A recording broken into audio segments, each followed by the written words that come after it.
बहुत सारे साईं भक्तों का एक सवाल होता है कि साईं बाबा के दर्शन के बाद शिरडी में और क्या है। तो हमने इस प्रश्न पर कुछ दिन पहले कुछ एपिसोड हमने चलाए थे कि जिसमें हमने जवाब दिया था साईं भक्तों को कि शिरडी में जो है वो और कहीं नहीं है। और हमने कोशिश की है कि शिरडी के आसपास और शिरडी में जितनी भी खूबसूरत जगह हैं, शिरडी के आसपास जितने भी खूबसूरत मंदिर है, तीर्थ स्थल है, वो आपको हम दिखाएं हमारे इस कार्यक्रम के माध्यम से। तो आज ऐसी एक खूबसूरत जगह, एक ऐसा ही खूबसूरत स्थान, एक मंदिर आपको हम दिखाने वाले हैं कि जिस मंदिर में मूर्ति वाले भगवान तो नहीं है पर भगवान है, और वो भगवान है जीवित स्वरूप में, और वो भगवान है 33 करोड़ देवी देवताओं का साक्षात वास। ऐसे एक जीवित भगवान का मंदिर हम आपको आज दिखाने वाले हैं। और जी हाँ, वो मंदिर है शिरडी का एक बहुत ही खूबसूरत सा मंदिर। आइए हम आपको दिखाते हैं।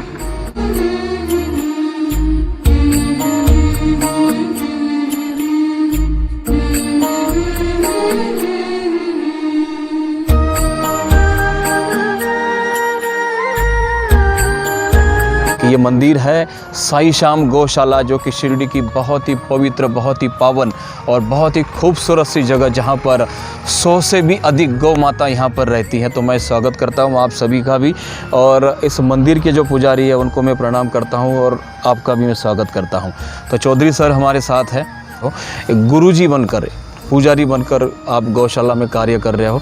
तो ये किस प्रकार से कार्य आपका चल रहा है, कितनी गौ माताएँ यहाँ पर है? ये श्री साईं श्याम गौशाला ट्रस्ट है। शिरडी के जो गौ भक्त हैं, बहुत पावन मन के गौ भक्त हैं, उन्होंने ये शुरू किया 2010 में।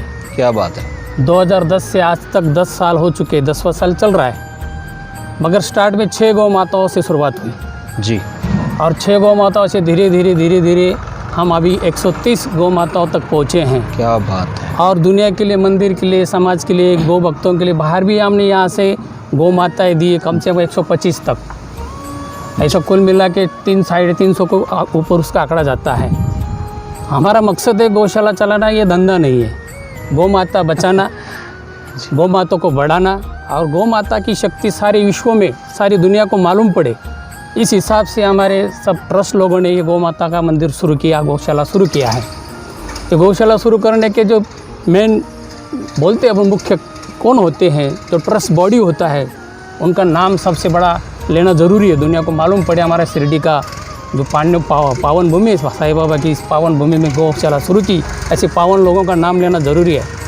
इसलिए हमारे गौशाला का जो प्रेसिडेंट्स, मतलब अध्यक्ष कहते हैं, वो अध्यक्ष है प्रवीण डी पटेल, जिन्होंने संस्था की शुरुआत की। और उस गौशाला के उपाध्यक्ष है श्री सतीश गंगवाल, और सचिव है घनश्याम जी दोड़िया। और जिन्होंने हमारे गौ माता का मंदिर चलाने के लिए जो जगह उपलब्ध करके दी, 2 एकड़ जगह है, और 2 एकड़ चलाने के लिए जो हमको दिया गया है माननीय श्री बड़ा साहब धाकतोड़े, और जो बॉडी का ट्रस्ट मेंबर होते हैं, उसे कुल मिला के हमारे 11 लोग हैं। और 11 लोगों ने इस गौ माता के लिए अपना जान न्योछावर कर दिया, ऐसा बोलने को हरकत नहीं है, ऐसे ही उन्होंने ताकत लगा दी है। क्या बात है। 10 साल से बहुत बढ़िया तरीके से हमारी गौ माता का मंदिर और गौशाला चल रही है। ये सारी गौशाला चलने का उद्देश्य एक ही है कि दुनिया को गौ माता की शक्ति मालूम पड़े। क्या बात है। गुरुजी, आपने कहा कि 130 गौ माताएँ आज हमारी शिरडी के इस गौशाला में आज हैं। किसी के घर में अगर गाय होती है तो उनको पता होता है कि एक गाय को संभालना कितना मुश्किल होता है आज की घड़ी में, कि खर्चा होता है। तो आप किस प्रकार से 130 गौ माताओं को आप संभाल रहे हैं, किस भाव से संभाल रहे हैं? इसमें तो साक्षात साईं बाबा का मुझे लगता है कि सबसे बड़ा रोल है। साईं बाबा के आशीर्वाद से सारा कुछ चल रहा है। तो आप किस प्रकार से ये सारी जिम्मेदारियाँ यहाँ पर निभाते हो? आपने बढ़िया सवाल किया है। दुनिया को मालूम पड़े कि गौशाला चलाना कैसा पड़ता है, बहुत नामुमकिन काम है। इस नामुमकिन काम को हमने मुमकिन अपने ट्रस्ट के बलबूते पर, गौ भक्तों के बलबूते पर और साईं बाबा के आशीर्वाद के शक्ति पर हमने ये सब शुरू किया है। मगर इसके चलने के लिए धन की ज़रूरत होती है, मन की ज़रूरत होती है, और तन की भी ज़रूरत होती है। कहते हैं कि तन, मन और धन, तीनों चीज़ें इस गौ माता की शक्ति के लिए चाहिए। इसलिए इस गौ माता को हम चलाने के लिए डोनर्स, जो गौ भक्त उपलब्ध होते हैं, उनसे डोनेशन लेते हैं। हम यहाँ कुछ बाई प्रोडक्ट बनाते हैं, यहाँ दूध निकालते हैं, फिनाइल बनाते हैं, गोआर्क बनाते हैं, और बाबा के धुनी के लिए जो विश्व में पूरी ऊदी जाती है, यहाँ के गौ माता के गोबर के कंडे की ऊदी जाती है। उस कंडे को हम 3 फीट का पाइप की साइज़ का नया आधुनिक मॉडल बना के वो गौरी बनाते हैं। उसको हम इंग्लिश में केक कहते हैं। तो ये सब हम बाबा की शक्ति पे चल रहे हैं। आपने कहा कि डोनर पर ये सारा कुछ निर्भर है, तो मुझे लगता है कि बहुत सारे साईं भक्त भी गौशाला पर आते होंगे, उनका भी बड़ा सहयोग होता होगा। तो साईं भक्तों तक किस प्रकार से आपका ये सारी जानकारी भक्तों तक जाती है? नॉर्थ इंडियन, साउथ इंडियन और वेस्ट इंडियन, ये 3 टाइप के लोग, 3 जगह के लोग जो भी बाबा को दर्शन को आते हैं वो ढूंढते गौ माता का मंदिर किधर, गौशाला किधर है, और यहाँ आके मिलते और यहाँ आकर अपने मन में जो श्रद्धा है उस हिसाब से 2 रुपया जो कुछ देना है दे के चले जाते। कोई गौ भक्त तो ऐसे आते कि पूरी गोदान करके जाते हैं। केरला की एक भक्त थी, उसका मैं एक एग्जांपल देना चाहता हूँ। माता जी थी, बूढ़ी थी बेचारी, वो आई मुझे बोली मैं प्रसन्न हो गई हूँ, मुझे दुनिया में कहीं सुख नहीं लगा। यहाँ 2 घंटा बैठी, आराम लगा, सुकून लगा, और बोली कि मुझे कुछ देना है। मैं बोला माता जी क्या देना है? तो माता जी कहने लगी कि नहीं, मुझे गौ माता यहाँ आपको दान देना है। क्या बात है? ठीक है दीजिए। तो उन्होंने गौ माता के लिए 35,000 रुपीज़ भी दिया, और पर डे को 100 रुपीज़ खर्चे का साल का 36,000 भी दिया। तो ऐसे गौ भक्त जो आते हैं, मैं बोला ना साउथ इंडियन, नॉर्थ इंडियन और ईस्ट इंडियन, वेस्ट इंडियन, ये 3 टाइप के जो लोग हैं वो बहुत गौ भक्ति पर प्रेरित है। और इस बलबूते पर हम महीने के हिसाब से कुछ न कुछ चंदा इकट्ठा हो जाता है। जो हम बाई प्रोडक्ट बनाते हैं उससे होता है। ऐसा तो असंभव है, रोज़ 7,000 रुपीज़ खर्चा चलता है। 7,000 रुपये कलेक्ट करना है दिन भर के लिए, तो उतना नहीं होता है, नामुमकिन होता है। मगर बाबा के आशीर्वाद से और गौ भक्तों के आशीर्वाद से हो रहा है। क्या बात है। आपने कहा कि कई भक्त आपके पास आते हैं गौशाला पर, तो मुझे लगता है कि जो भक्त एक बार दान करके वो चले जाए, और हम ये सोचें कि जो दान करने वाली जो व्यक्ति है वो हमेशा अपने गौशाला के साथ जुड़ी रहे, हमारे परिवार के साथ जुड़ी रहे, इसलिए आप किस प्रकार से प्रयास करते हो? हम तो उसको पहले गौ माता की जो शक्ति है, धार्मिक शक्ति है, आधुनिक शक्ति, वो बताते हैं। उनको मालूम ही रहता है, पर कम से कम डिटेल जो न्यूज़ होती है, डिटेल जो मैसेज जो आपको दुनिया को पहुंचाना है, तो जब बताना ज़रूरी है। वैसे कहते हैं शास्त्र में कहा गया है कि गौ माता का जन्म कैसा हुआ। कोई शास्त्र बताता कि समुद्र मंथन में हुआ, कई शास्त्र बताता कि गौ माता का जन्म भगवान के मुख से हुआ। जैसे सृष्टि निर्माण में 4 वर्ण हुए, ब्राह्मण, क्षत्रिय, वैश्य और शूद्र, वैसे गौ माता ब्राह्मण का जन्म भगवान के मुख से हुआ है, वैसा ही गौ माता का जन्म भगवान के मुख से हुआ है, ऐसा शास्त्र बताता है। ये हमारा हिंदू शास्त्र बताता है। 4 शास्त्र, 18 पुराण, 64 कला, ऐसा 4 वेद, ऐसा सब मिल के हमारे शास्त्र में गौ माता का हर पुराण में उसका महत्व है। तो वो महत्व हम जितना हमसे जमे, जितना बता सके उतना हम बताते, प्रेरित करते, और प्रेरित करने में सत्य भाव से बताते। ऐसा नहीं कि हमको कुछ उनसे 2 पैसा चाहिए इसलिए नहीं। दुनिया की शक्ति, गौ माता की शक्ति दुनिया में मालूम पड़े, इस हिसाब से हम देते हैं। शास्त्र की जब हम बात करते हैं तो शास्त्र पढ़ने वाले, शास्त्र को मानने वाले शायद आप जैसे उम्र वाले लोग आज हैं। तो मुझे बताइए कि जो नई जो पीढ़ी है, जो युवा पीढ़ी है, वो तो आधुनिकता में जी रही है। तो आधुनिकता और शास्त्र, ये दोनों का मिलाप गौ माता के साथ आप किस प्रकार से करेंगे कि ताकि हमारे जैसे युवा भी आपके साथ जुड़े, गौशाला के साथ जुड़े रहे? युवा शक्ति के लिए जैसे हमारे मोदी जी कहते हैं कि पूरा इंडिया 70% युवा है, और युवाओं के लिए संदेश देना ज़रूरी है। युवा शक्ति सब कुछ कर सकती है, मगर ये दोनों स्ट्रक्चर हम देखेंगे, दोनों जानकारी देखेंगे, आध्यात्म और शास्त्र। तो गौ माता, मैं युवाओं को बताता हूँ कि गौ माता हमारा चलता फिरता डॉक्टर है, वैद्य है। उससे हमारी कई बीमारियां नष्ट होती हैं। इसलिए मैं सब जवानों को, युवाओं को बताना चाहता हूँ कि पेशाब से क्या क्या बीमारियां नष्ट होती है, दूध से क्या बीमारियां नष्ट होती है, गोबर से क्या बीमारियां नष्ट होती है। मतलब आदमी का फिजिकल जो डॉक्टर ओरिजिनल वो भगवान ने भेजा है हमारे साथ, हम उनको पहचान नहीं पा रहे। हम दूसरे डॉक्टर के पास जा रहे, किताबें पढ़े वाले। ओरिजिनल डॉक्टर हमारे पास है। तो पेशाब का फ़ायदा है, पेशाब से कैंसर नष्ट होता है, टीबी नष्ट होता है, शुगर नष्ट होता है, 32 बीमारियाँ नष्ट होती है पेशाब से। गोबर से जिसका स्किन का प्रॉब्लम से, फिजिकल फिटनेस का प्रॉब्लम से, तो सन बात करते हैं। सन बात मतलब गोबर और पेशाब मिक्स करके बदन पे लगाने का, धूप में आधा घंटा खड़ा रहने का, फिर धीरे धीरे नहा लेने का।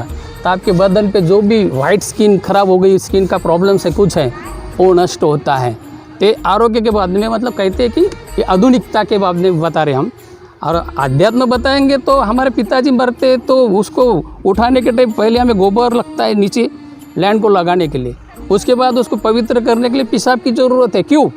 दूसरे एनिमल का क्यों नहीं, गौ माता का क्यों है? तो मैं युवाओं को बताना चाहता हूँ क्योंकि हमारे पूर्वजों ने उसको पहले से पहचाना है, वो पहचान हमको जिंदा रखनी है।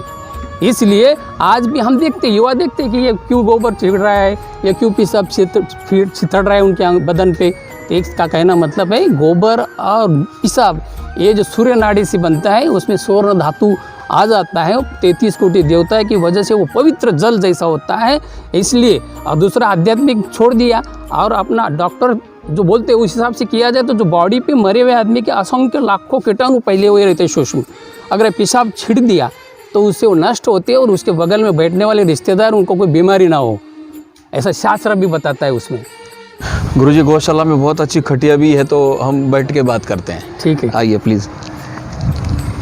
गुरुजी जब शास्त्र की बात हम करते हैं, आपने बहुत अच्छी तरीके से साईं भक्तों को समझाया। तो हिंदू धर्म और गौ माता ये नाता भी बहुत पुराना है और मुझे लगता है कि जब तक ये नाता बना रहेगा तब तक हम हिंदुओं की शक्ति बनी रहेगी। तो जब हिंदुओं की जब बात होती है, धर्म की जब बात होती है तो उसके साथ जुड़ा हुआ एक बहुत ही प्यारा सा शब्द है, वो है हमारे हिंदू त्यौहार। तो मुझे आप हमें ये बताइए कि किस प्रकार से गौशाला के साथ त्यौहार मनाए जाते हैं। वैसे तो गौ माता के मुख्य साल में 2 त्यौहार होते हैं जी। एक होता है पोला, पोला मतलब किसान, पोंगल। हाँ पोंगल बोलते हैं जो साउथ में पोंगल बोलते हैं। हाँ, तो किसान का मेन मुख्य त्यौहार मुख्य होता है। उत्सव, मुख्य त्यौहार है। तो उस त्यौहार को हम यहाँ बहुत धूमधाम से मनाते हैं। क्या बात है। गौ माता को नहलाते हैं, जो हमारे नंदी हैं, बुल हैं, उनको नहलाते हैं, सबको नए दौर, नया रिबीन, कलर एकदम सजावट करके उनके लिए दिवाली होती हाँ, है। दिवाली जैसा महोत्सव हम बनाते हैं और आनंद लेते हैं। और गौ माता भी बहुत प्रसन्न रहती है। क्या बात है। क्योंकि उसका भूमिपुत्र जो है, उसका जो बेटा है वो भूमिपुत्र है, किसान का साथ देने वाला। Yes yes. तो उसकी पूजा का महत्व वो पोला का होता है। कितने किसान आते हैं उस दिन? तो किसान कम से कम 250 के ऊपर तो किसान गौ भक्त हाजिर रहते हैं। वैसा अगर हम ज़्यादा पब्लिक तक पहुँचे तो 1000 तक पहुँच जाती संख्या। उस दिन आते इतने? आते आते। क्या बात है। और दूसरा सबसे बड़ा त्यौहार होता है हमारा यहाँ पर वासु बारस का, मतलब दिवाली जो हिंदुस्तान में होती है।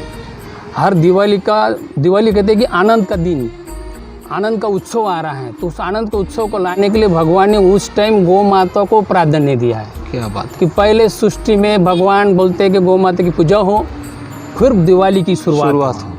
इसलिए धन त्रयोदशी के पहले, मतलब 2 धन होता है, पैसा होता है, उसको पूजने से पहले सबसे बड़ी लक्ष्मी गौ पूजन, जो गौ माता होती उसका पूजन किया जाता है। तो वो भी बहुत आनंद से करते हैं हम। उस टाइम तो बहुत ऐसा माहौल रहता है कि ऐसा लगता है कि घंटों घंटा उस गौ माता के पास बैठे रहो। क्या बात। और बहुत सारे लोग आते, महिलाएं आती, बच्चे बूढ़े सब आते और बहुत आनंद से पूजा करते हैं। उस दिन की क्या क्या दिनचर्या क्या क्या होती है? उस दिन क्या क्या होता है? उस दिन तो सुबह से हम पूरे गुलाब के फूल, गेंडू के फूल, जो फ्लावर्स होते हैं उस सब से सजावट करते हैं पूरी गौशाला। हाँ, हमारी माता का मंदिर है, वो फ्रेश हो, अच्छा दिखे, सबको गुस्सा आए, इसलिए हम फूल जड़ सब लगा के, मालाएं लगा के उसकी शुरुआत करते। पूरा सेड बीड मैदान चकाचक एकदम क्लीन कर देते हैं। क्या बात। गौ माता को नहलाते हैं। नहलाने के लिए हमने STP लाए हैं कि STP से गौ माता का जो सर्विस टेंशन सेंटर पे STP होती है, प्रेशर से, हाँ, प्रेशर से सब एकदम माता का मसाज हो जाता है, वो भी खुश हो जाती हैं। और फिर उनको नहाने के बाद बाहर निकालते, पूरा उनका अंदर का मंदिर साफ किया जाता है। और शाम को 6 बजे सूरज जब ढलता है, शास्त्र में कहा है कि सूरज को गोरज मुहूर्त कहते हैं हिंदू धर्म में, तो उस मुहूर्त पे गौ माता का पूजन हो। इसी मुहूर्त पे हम 6 बजे बराबर गौ माता का पूजन करते हैं।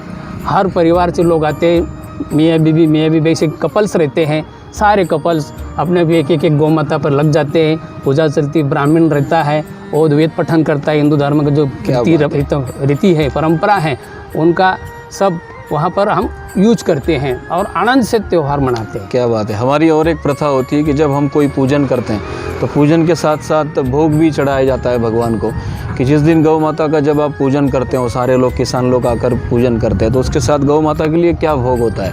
हाँ, उस दिन गौ माता के लिए पूरन पोली का भोग होता है। क्या बात है। गुड़ रहता है, चना दाल रहता है, फ्रूट में केला बनाना होता है, ये सब हम गौ माता को पूरन पोली मतलब जो महाराष्ट्र की फेवरेट रोटी, जो हमारा जो मेन जो हमारी डिश है, हाँ, वो गौ माता के लिए नंबर 1 डिश, जो खाते आदमी तृप्त होता है, वैसे गौ माता भी उसको खा के प्रसन्न हो जाती है। क्या बात। वैसे तो हर रोज़ हम गौ माता को नैवेद्य दिखाने बगैर मैं खुद खाना नहीं खाता हूँ। उसको रोज़ उसको पहले दूंगा, उसके बाद मैं खाना खाऊंगा। आज मुझे 9 साल हो रहा है यहाँ पर एक दिन ऐसा मैं जब नहीं यहाँ गाँव गया हूँ, उसी दिन मेरा दिया बंद रहेगा। हर रोज़ जैसा मंदिर में दिया लगाया जाता है, ऐसा गौ माता के मंदिर में रोज़ दिया जलाया जाता है। उसमें ज़्यादा मेरा बेटा जो है उसका श्रेय ज़्यादा है, 99% वही जाता है। पूरा परिवार आपका उस कार्य में बस गौ माता की भक्ति में लगे हुए हैं। क्या बात है। जब गौ माता की भक्ति की जब बात आती है तो भक्तों का कोई ऐसा गुरुजी अनुभव बताइए कि जो गौशाला के साथ जुड़कर या फिर गौ माता का दर्शन करते हुए, उसकी पूजा करने के बाद उसके जीवन में कोई बड़ा बदलाव आया हो? वो तो बहुत सारी कथाएं मैं बता सकता हूँ, कोई एक, पर मैं एक जिंदा उदाहरण मेरे सामने जो घड़ा बना हुआ है वो बताना चाहता हूँ। आंध्र के बेंगलोर की अपनी महिला थी और उनका मिस्टर भी आए थे, बाबा के दर्शन के लिए आए थे। किसी ने बताया कि जाओ गौ माता है, वह पंडित ने बताया गौ माता की भक्ति करो, आपका लड़की का शादी हो जाएगा। लड़की का शादी नहीं हो रहा। अच्छा, शादी के लिए दर्शन करने वो जो सच बात बता रहा हूँ मैं, गौ माता की कसम खा के। क्या बात। तो वो वहाँ से निकले, ढूंढते गौ माता मिली, यहाँ मुझे बोले हमें गौ माता का पूजन करना है जी। मैं बोला तो ठीक है पूजन कीजिए, मतलब आपको पूजन भक्ति भाव से करना है या कुछ और गौ माता से चाहिए, देती माँ? तो बोले वही आशय से आया हूँ। तो मैं बोला ठीक है, तो आपको क्या चाहिए? बोले मेरी बेटी की शादी नहीं हो रही है और शादी होना चाहिए, इसे माँ को कहना है। तो ठीक है, वो शाम को टाइम को आए थे। मैं गंगा नाम की अपनी गौ माता हैं, सब गौ माता में फेवरेट गंगा नाम है। हाँ, गंगा नाम रखा है उसका। तो उसके पास लेके गया, मतलब सबके अलग अलग नाम है? हाँ, सबको नाम रखा गया, नाम पुकारते वो आते हैं। जी जी। तो वो गंगा माता के पास लेके गया। गंगा माता को बोला मैं उसको कान में बोल दो आपको क्या चाहिए। उसके कान में बोल दिया और उन्होंने सब पूजा बीजा की और वो वापिस चले गए। मैं बोला मतलब सच्चे भाव से अगर आप मांगेंगे, मतलब से नहीं, स्वार्थ से नहीं, जो आपकी दर्द है, ओरिजिनल दर्द है, उस भाव से मांगेंगे तो गौ माता 100% देगी। दिल से विनती होनी चाहिए। दिल से विनती होनी चाहिए। तो इसलिए वो दिल से विनती करके गए। 3 दिन हुआ, चौथे दिन उनका फ़ोन आया कि सर जी बोले मेरा बेटी का मैरिज का हो गया है, लड़का मिल गया। वहाँ से रिटर्न होते ही आपको फ़ोन करके बताया? हाँ। क्या बात। तो मैं एक ही बोला उनको, ठीक है, गौ माता ने आपको साक्षात्कार दिया, एक अभियंता इंजीनियर मिला उनको। तो मैं बोला मतलब आप काम करना है, शादी होने के बाद दोनों मियाँ बीवी और आप दोनों मियाँ बीवी दोनों आएंगे, चारों जन आएंगे, दर्शन करके जाना। तो वो तुरंत 1 महीने के बाद शादी हो गई। शादी होने के बाद उनका फ़ोन आया कि हम परसों आ रहे हैं। मतलब आइए। आए वो तो गंगा को गले में मिलकर रोने लगे कि हम 10 साल से परेशान थे, लड़की को पसंद नहीं पड़ रहा था लड़का, या लड़का ने लड़के को लड़की पसंद नहीं पड़ती, ऐसे बहुत प्रॉब्लम्स होता था, मतलब एंगेजमेंट होती ही नहीं थी। तो एक बहुत बड़ा साक्षात्कार, रोते रोते माँ के चरणों में झुक गया नीचे। मैं बोला तो पापा जी आप टेंशन मत लो, और आपको मैं आशीर्वाद दे दिया। मेरे मन में कुछ नहीं था मगर मैंने दे दिया, जाओ उनका आपको पहला ही पुत्र रत्न होएगा, मतलब लड़का होएगा। 2 साल के बाद फ़ोन आया कि भाई लड़का हुआ। उसी टाइम पे आए, उन्होंने अपनी डोनेशन दिया, बहुत सारा डोनेशन उनकी देने की इच्छा थी। मैं बोला मतलब वो डॉलर बिलर हम इधर लेते नहीं, आपको जो कैश देना है, चेक देना है, दे सकते। तो उन्होंने अपने को चेक दिया उस टाइम 51,000 का।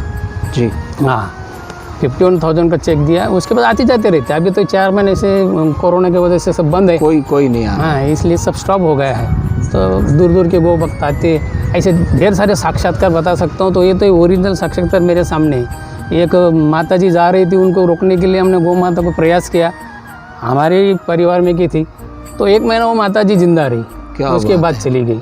अरे तो ये ढेर सारे साक्षात्कार, दुनिया को पसंद नहीं पड़ेगी कि कोई झूठ बोल रहे, गौ माता का जाहिरात करने के लिए बोल रहे हो, ऐसा भाव नहीं है। जो सच है, माँ के मंदिर में बैठा हूँ, वो सच मैं बता रहा हूँ। क्या बात है। आपने जो कहानी बताई, जिनके बारे में आपने कहानी बताई, वो तो रो पड़े गुरुजी, मेरे भी आंखों में पानी आ गया। तो यहाँ अगर मैं ज़्यादा समय अगर बैठूँ तो ज़ोर ज़ोर से रोना आ जाएगा मुझे। चलिए हम बात करते हैं। चलो।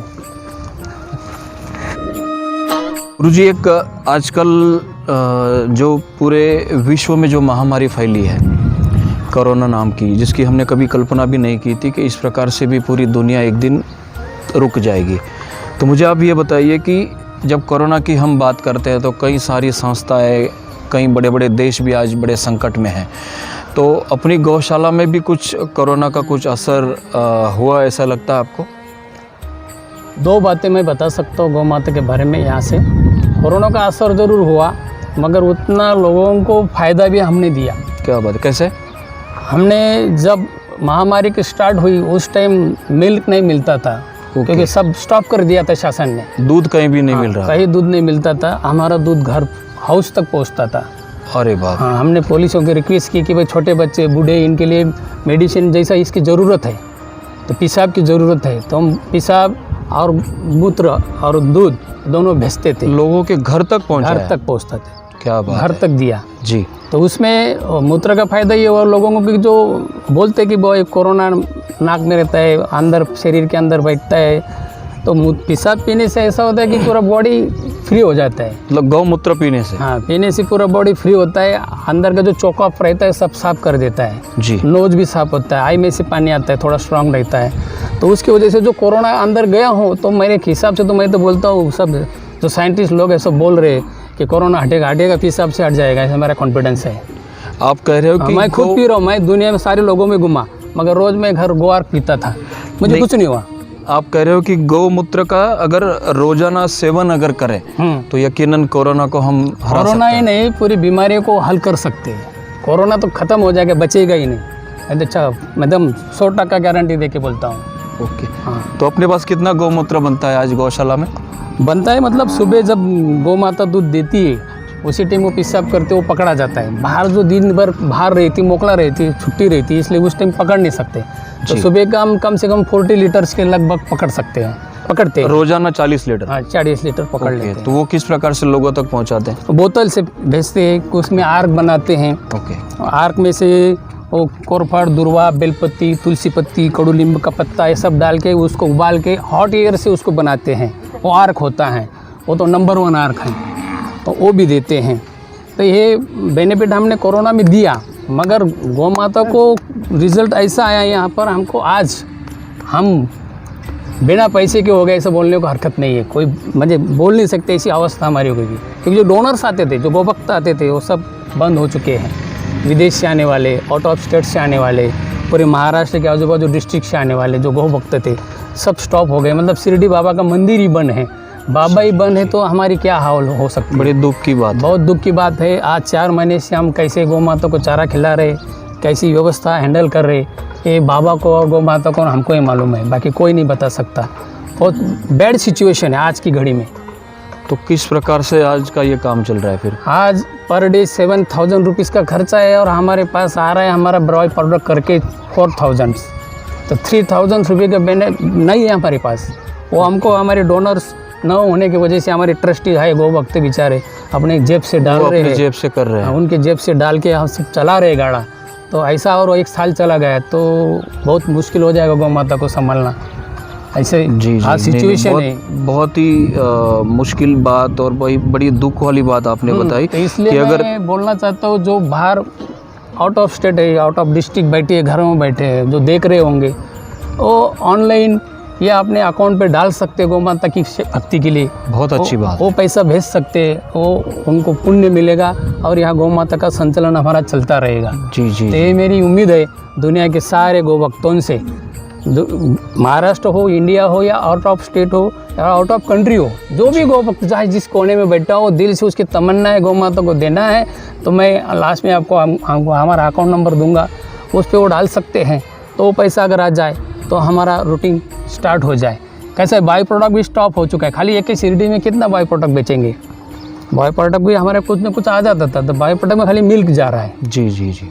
उसके बगैर बाकी जो है गौरी है, फिनाइल है, ये सब स्टॉप हो गया है। तो वो इनकम बंद होने की वजह से आज बहुत बैड सिचुएशन में हम, इतना दुख है, इतना दर्द है, हमें मालूम। तो मैं आपने सारी बताया, दुनिया के गौ भक्तों को ऐलान करता हूँ कि वो कहीं से भी कितना ही दो, जो अपनी मर्जी से दो, जो देना है दो, मगर दो। ऐसी मेरी तमन्ना है। नहीं, बिल्कुल होगा गुरुजी। आप जिस प्रकार से लोगों से आप विनती कर रहे हो, मुझे भी बड़ा दुख हो रहा है, लेकिन मैं आपको एक विश्वास दिलाना चाहता हूँ कि गाय के साथ एक शब्द जुड़ा हुआ है, वो है माता। जब अपनी घर की हमें जन्म देने वाली माता अगर कोई तकलीफ़ में हो तो उसका बेटा चाहे दुनिया इधर उधर की कर दे, लेकिन उस माँ को खुशी देने का काम करता है। तो मैं आज गुरुजी के साथ साथ साईं बाबा की पावन भूमि शिरडी से आप सभी लोगों से मैं हाथ जोड़कर प्रार्थना करता हूँ। गुरुजी के साथ जो गुरुजी ने प्रार्थना की वही आपसे प्रार्थना करना चाहता हूँ कि जिस प्रकार से हम हमारी जन्म देने वाली माँ को हम संभालते हैं, उसकी देखभाल करते हैं, और आज बड़ी ही मुश्किल सी घड़ी है कि आज अपनी जन्म देने वाली माँ को भी रात को जाकर देखना पड़ता है कि हमारी माँ ठीक से है या नहीं है। तो आप देख सकते हैं कि यहाँ पर 130 गौ माताओं का यहाँ पर एक परिवार है जिसको बड़ी मुश्किल से संभाला जा रहा है।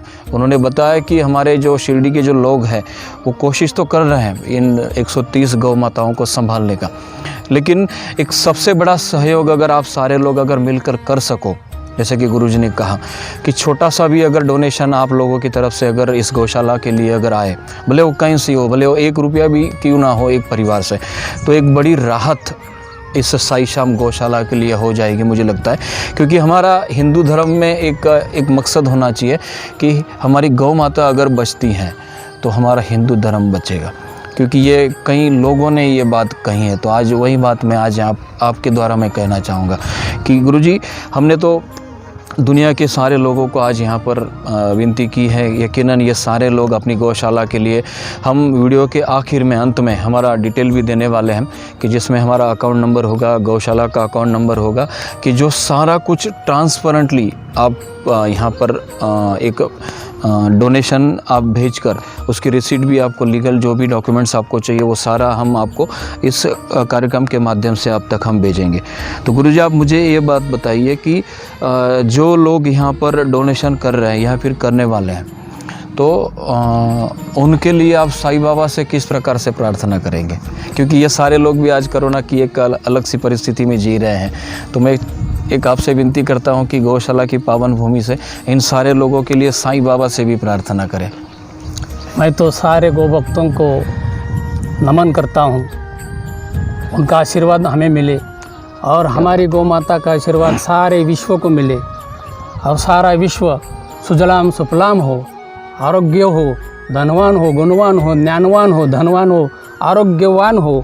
एक कामना करता हूँ। कामना इसलिए करता हूँ क्योंकि हर सृष्टि में जो जन्म लिया है इस सारे की 3 माँ होती हैं। एक जन्म देने वाली माँ, दूसरी जिस धरती पे जन्म लिया वो माँ, और तीसरी माँ गौ माता माँ। जैसी माँ मर जाए तो गौ माता का दूध पिला के वो बच्चों को बढ़ाते हैं। ऐसे 3 माता की सेवा के लिए हर मानवीय जीवन का जो भी आदमी हो संसार में आया हो उसका कर्तव्य, उसका फर्ज है कि वो तीनों माता को कुछ न कुछ अपने जीवन में दे। यही कामना करता हूँ। और कोरोना के लिए सबको मेरे तरफ से मैं गौ माता को विनती करूँगा, चाहे आप दो या ना दो, सारी दुनिया में कोरोना खत्म हो, ऐसी मैं दुआ गौ माता के चरणों में मांगता हूँ। तो ये था शिरडी का साईं श्याम गौशाला नाम का एक खूबसूरत सा मंदिर, जिसकी पूरी जानकारी हमने आप तक पहुंचाने की कोशिश की है। ऐसे कई ऐसे स्थान हैं शिरडी और शिरडी के आसपास में। हमारा प्रयास है कि वो सारे तीर्थ स्थल, वो सारी खूबसूरत जगह इस कार्यक्रम के माध्यम से हम आप तक पहुंचाएं, ताकि आप साईं बाबा के दर्शन के लिए जब भी शिरडी आए तब साईं के दर्शन के साथ साथ ऐसी खूबसूरत जगह का भी दर्शन आप करें कि जहां पर जाने के बाद एक अलग खुशी आप महसूस कर सकें। और आपका जो सवाल होता है हमेशा कि साईं बाबा के दर्शन के बाद शिरडी में और क्या है, तो उसका जवाब देने की कोशिश हमने आज की है। और इस कार्यक्रम के माध्यम से कई ऐसे एपिसोड्स हम आप तक पहुंचाएंगे कि जो वीडियोस आपको ये बताएंगे कि किस प्रकार से शिरडी की 5 दिन की यात्रा करनी है। तो मैं आशा करता हूं आज का ये वीडियो आपको अच्छा लगा हो, और कमेंट में आपका अनुभव ज़रूर लिखें, हमें आशीर्वाद दें, ताकि हमारा ये हौसला बरकरार रहे और भी कई वीडियोस हम आपके लिए बना सकें। कमेंट में वो सारी चीज़ें आपको लिखनी है। हमारा YouTube चैनल भी है, उसे भी आप सब्सक्राइब करें। और मैं फिर एक बार आपको बहुत बहुत दिल से धन्यवाद करता हूं कि आप सारे लोग बड़े प्यार से इस कार्यक्रम को देखते हैं, जिसका नाम है चलो साईं की ओर। ओम साईं राम।